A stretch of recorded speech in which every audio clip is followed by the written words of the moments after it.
I'm heading up to Hamsey Church once more, but this time I'm going to talk to you about the Plantagenets. It's a really interesting subject. I'll see you there. No cowed path that for any man.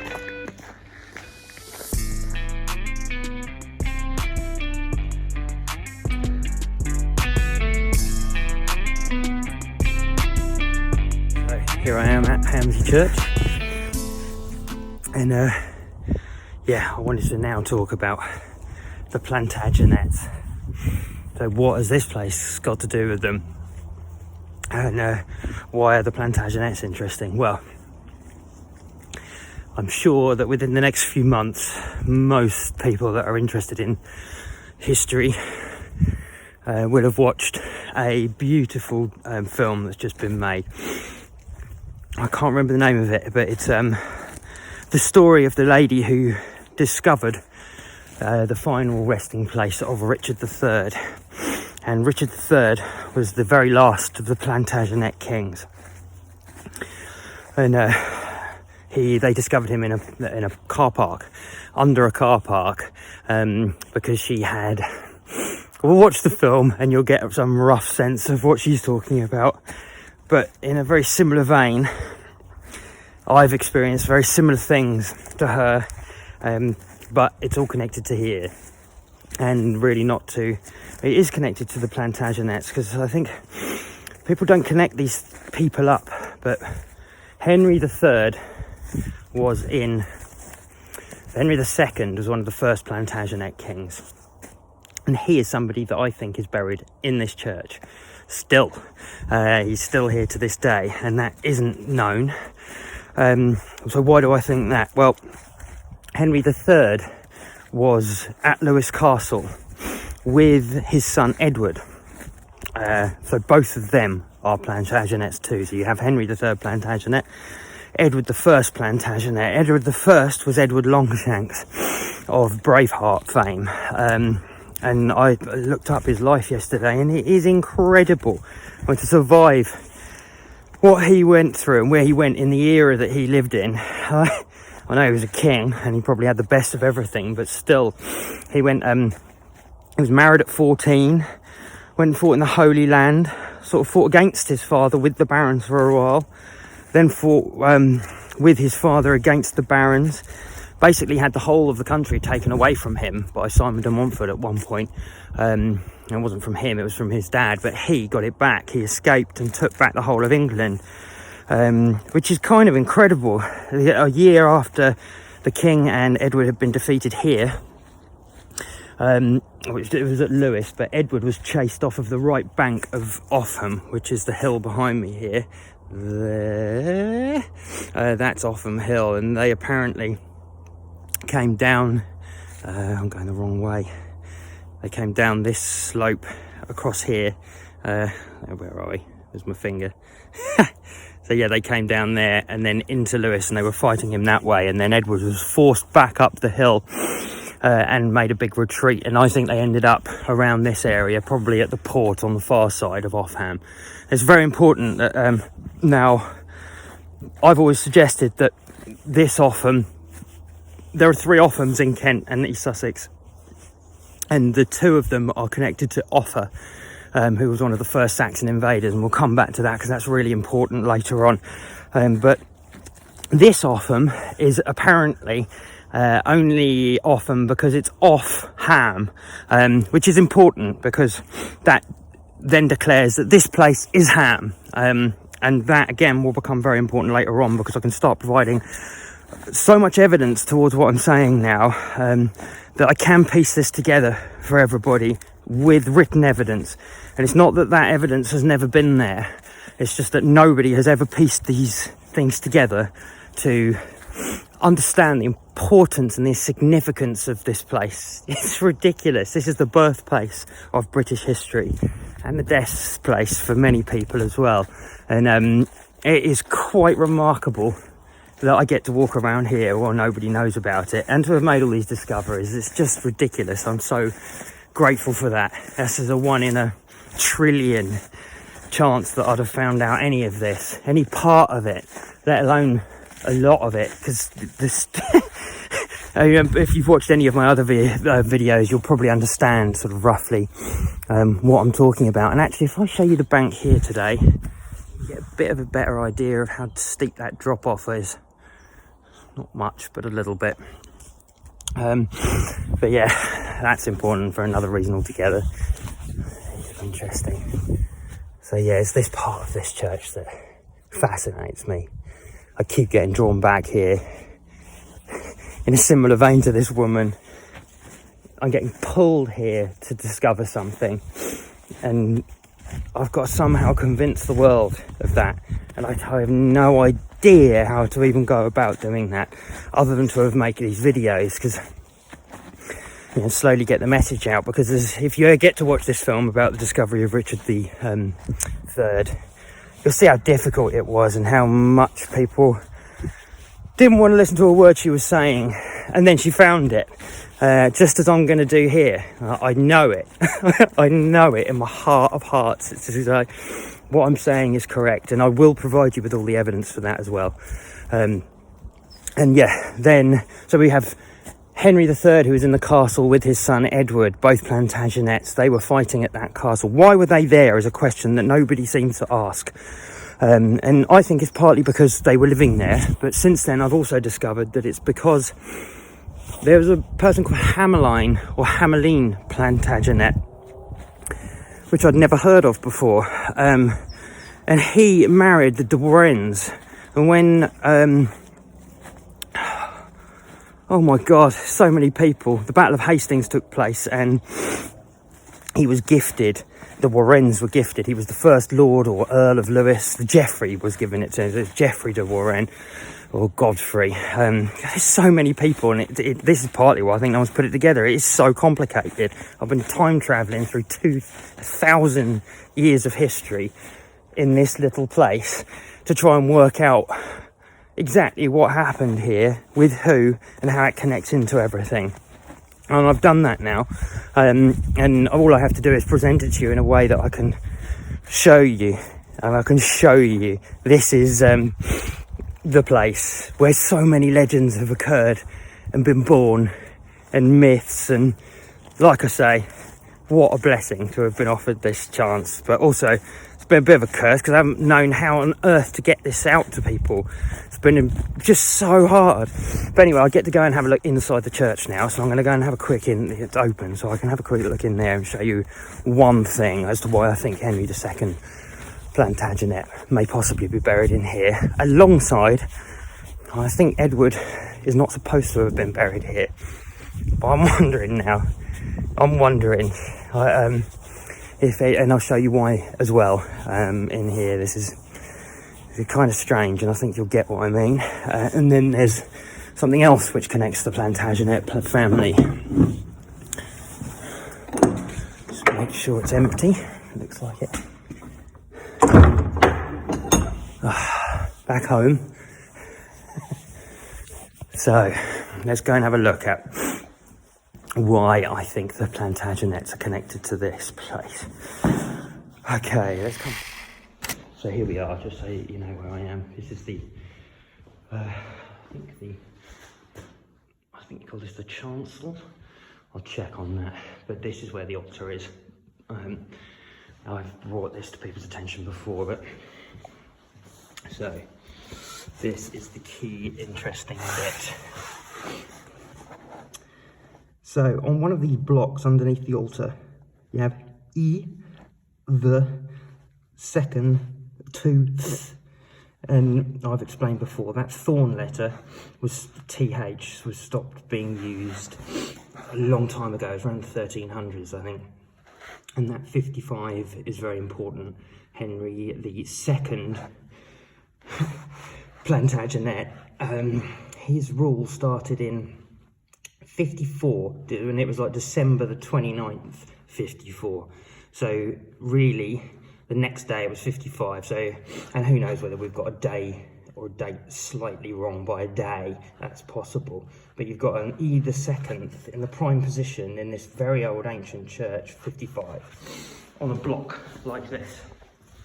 Now, what's it doing facing the wall and right at the bottom there? These are the questions now. Why is that over there, right at the bottom of this stone, facing the wall where you can't see it?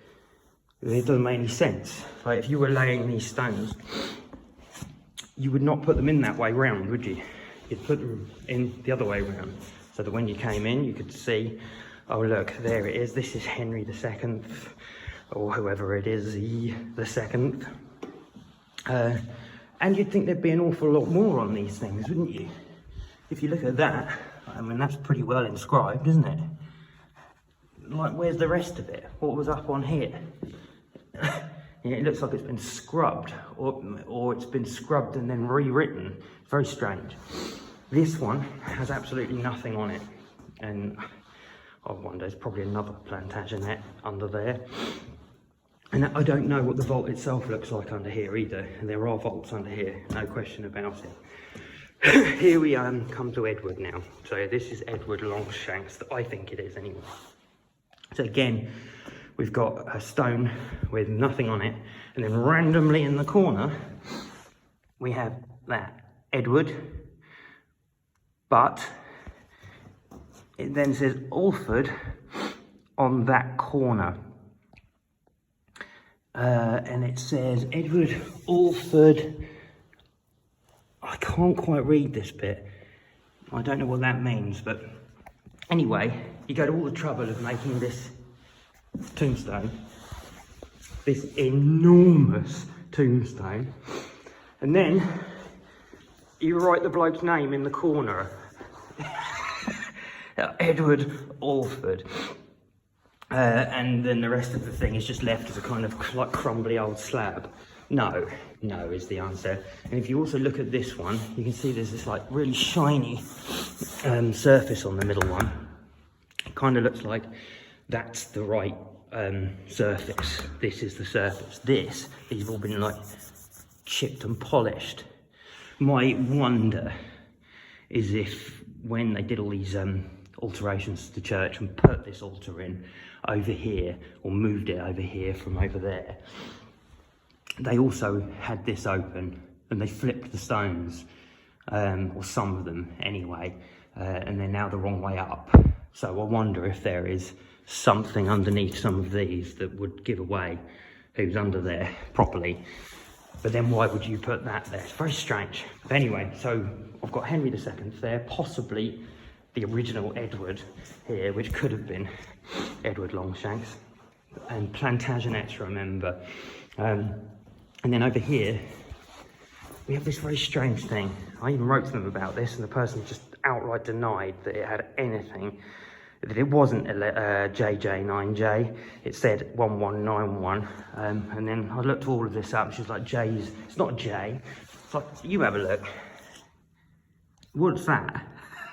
What is that? There's a 9, and what is that? So, like, why would you do that? It's very strange, isn't it?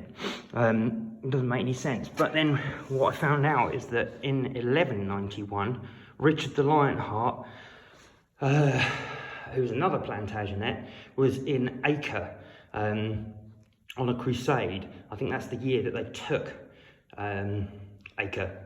And it's so what are the chances? You've got E II and Edward, a date that connects to Richard III, Richard Lionheart. Then you've got them over in Lewes, Henry III over in Lewes, Hameline Plantagenet, who was connected to the Warrens, married to the Warrens. So the Plantagenets and the Warrens were the royal family, basically. The Warrens were just as, it seems like they were married into the royal family, and they were very connected to them. Then you've got all these other connections here that are just so ridiculous, like the Melendonai connection. So the original Grand Master of the Knights Hospitaller in France was Rogerius de Melendonai, or Melendonis. And they were really important families back in the day. And they, he is here, and then you have many years later, after Rogerius, you have two people that just seem to appear here called Roger And then the next person is Peter de Melendenis. This is about 2 centuries after the original one, I think, or maybe just 100 years, a century, I'm not sure. But you can look all of this stuff up. Everything I'm saying, you can look up and you can confirm for yourself. This isn't like, I'm not just making up history. It's all there, available for everyone. It's just piecing it together that's the hard bit. So Ham, where does Ham come from? I've explained this before. It's where we get our word home from. The etymology of home comes from Ham. And this is why we have all the different Hams all over the world: Birmingham, Nottingham. No, it goes on and on and on. But there's only like one actual Ham, and it's here. And that's really important because we have a charter from Athelstan, who is known to have held a witan at this church. A witan was a meeting of all of his lords. And I am certain that this place is Clovis, Clove Shock. There's a few different expressions of that, and that's in relation to the way the river bends around this promontory. And originally the sea would have been in here. This is a known Saxon port, and Lewes could also get its name from levees, which would make kind of sense, I'm wondering now. W is W in Polish, I think, and in a few other languages. And I'm just wondering whether it wasn't levied, just like it happened down in Somerset when they came over, because they were looking for farmland, these people. There's another thing that I've sussed out now, so much information floating through my head, is that the Beowulf tribe were called the Weathergeats, but actually they were called the Wedergeats, Weder, W-E-D-E-R. And weather, people have taken as meaning weather, but I am considering now, it's also another known translation of weather is seasons. So that would make them the seasonal geats, which would make so much sense if you started thinking about the fact that they were moving to and fro between Sweden and Denmark and here. We know that, they ended up being here, we know this 100%. So they were travelling to and fro. What kind of got lost is that those places are completely tied together, and they were moving backwards and forwards, and that's how the Beowulf story originated. It happened here. It did not. I think he went over to Denmark to meet Hrothgar, and I don't have all the answers. I have absolutely no idea what Grendel was, other than that it does seem to be an awful lot of people that there were Anglo-Saxon giants found in Northumbria, I think. Giants as in 7 foot plus people, and very large men as well in the Anglo-Saxon world. So we know they were huge people back then. My guess is that that's what Beowulf was, and that is also what Grendel was. Giants, basically, of their era. People were much smaller then, generally. So, you know, if you were sort of nearly 7 foot, and remember, they found skeletons of that era in England. If you were that tall and everyone else was around 5 foot, your perception of a giant, they would have been giants, you know, like that's how memory would have been passed down. They were huge people in comparison to everyone else. And who knows, I wonder if Grendel wasn't just like one of the beginnings of the Vikings, like an outcast. Someone so big, couldn't control his strength, was outcast to the sort of mere lands. But anyway, there are links to this place and Grendel as well, which I'll go into later on, because what I'm going to start now is a proper documentary video on Beowulf and how he was Beowulf, how Wiglaf came after him, how he died just outside this church. And I'm going to give you all the evidence that you need that hasn't been pieced together to show you that I'm correct about this. I can literally link every single landmark they give you in the story to this place. I can also give you written documents from Athelstan telling you that Beow lived nearby. I can prove that there was more than one Beow. There were lots of them, lots and lots of them, and they were all present at Clove Show, this witan, remember? And then remember that Athelstan held his witan here. Why? Why would he held it here in the year 925? Why bother if this wasn't a place of its significance? And is there any more evidence of it being significant? Yep, there's a Anglo-Saxon pagan burial ground just on the other side of the river, on the far side of what would have been the old port. And then you've got Morling Hill from Mayala, Ael's brother, the first Saxon settlers of Britain. And there's a settlement up there. It's like an area that was blatantly a settlement, and that's Mayala's settlement, and there's written evidence of that as well. So you've got all these different links that start bringing the history of our royalty and myth even into this spot.